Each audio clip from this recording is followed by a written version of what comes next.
Yes, no valid Australian government.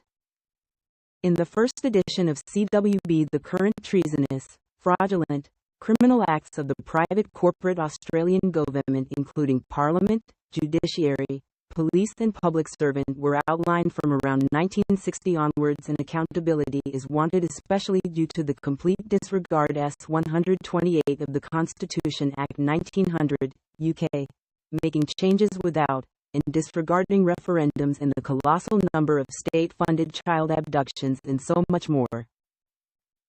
The following documents outlines the Peace Treaty of Versailles 1919 that Australia is a signature on. Therefore, under international law, this allegedly dissolves the Australian Constitution Act 1901. Australia, as a signatory to this document, and is therefore recognized internationally as a sovereign nation via the signing of this document, despite it occurring without a referendum. However, people say these documents are now in the people's favor because this gives the people the opportunity to question the current dictatorship regime and be acknowledged as sovereign people, sovereign individuals on this sovereign nation. Sovereign citizens, not subjects of the Crown, not slaves to the Australian government, not giving the people another opportunity to formulate a lawful self-governing system by reconveying to the land and soil jurisdiction for the restoration of lawful justice and peaceful living, by rejecting the current dictatorship of the maritime law in use on the land that is a belligerent occupation of administration. Following is a brief paper outlining the serious defects in Australia's governmental and judicial system, prepared as a brief of evidence for the information of parliamentary members and others. To learn that to become a member of the House of Representatives or the Australian Senate is, in fact, to commit an act of treason against the sovereign people of Australia, will no doubt result in a reaction of incredulity. Below is stated by the late Professor G. Clements, an eminent UKQC and emeritus professor in law at Cambridge. The continued usage of the Australian Constitution Act, UK, by the Australian governments and the judiciary is a confidence trick of monstrous proportions played upon the Australian people with the intent of maintaining power. It remains an act of the United Kingdom. After joining the League of Nations in 1919, Australia became a sovereign nation. It had no further legal power to use, alter or otherwise tamper with another nation's legislation. Authority over the Australian Constitution Act lies not with the Australian government nor with the Australian people, it rests solely with the UK. Only they have the authority to repeal this legislation. The Australian Constitution is not suitable for self-government and is not transferable to a foreign country or member state of the United Nations. Under Section 128 of Clause 9, minor alterations to the Constitution may be made by the Australian people.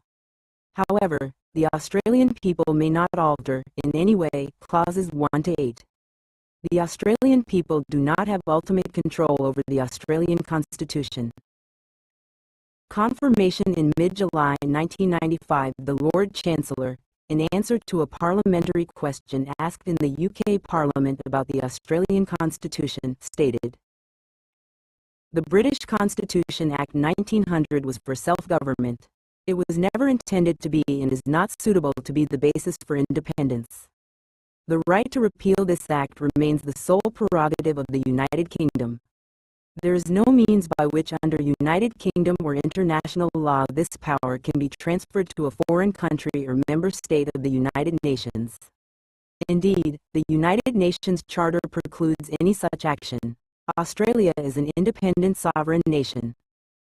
The Treaty of Versailles was the instrument utilized by the United Kingdom to grant Australia independence after Australia's contribution in World War I. The ratification of this action was finalized in the Senate on October 1, 1919. Australia immediately became a member state of the League of Nations and the International Labour Organization. Membership of these organizations is only available to sovereign nation states. In November 1995, the Australian Parliament, through the release of a report by the Senate Legal and Constitutional References Committee, restated the historical events leading up to the achievement of independence, citing, in the process, the 1917 Imperial War Conference resolution, the 1919 Peace Conference and confirmations arising during the 1923 Imperial Conference. The report states at Chapter 4, Paragraph 13, Australia became an independent member of the League of Nations and the International Labour Organization in 1919, and at 4.14. This admission to the League and the International Labour Organization involved recognition by other countries that Australia was now a sovereign nation with the necessary international personality to enter into international relations. Trick or Treaty, Power to Make and Implement Treaties pp. 48, 49, Paris 4. 12, 4.13, 4. 15. ISBN 0-642-244189. https://www.aph.gov.au/parliamentary business committees, Senate, Legal and Constitutional Affairs, completed inquiries, pre-1996, Treaty, Report, CO4. Or the PDF version, Chapter 4, Parliament of Australia. www.corruptionwhistleblower.com.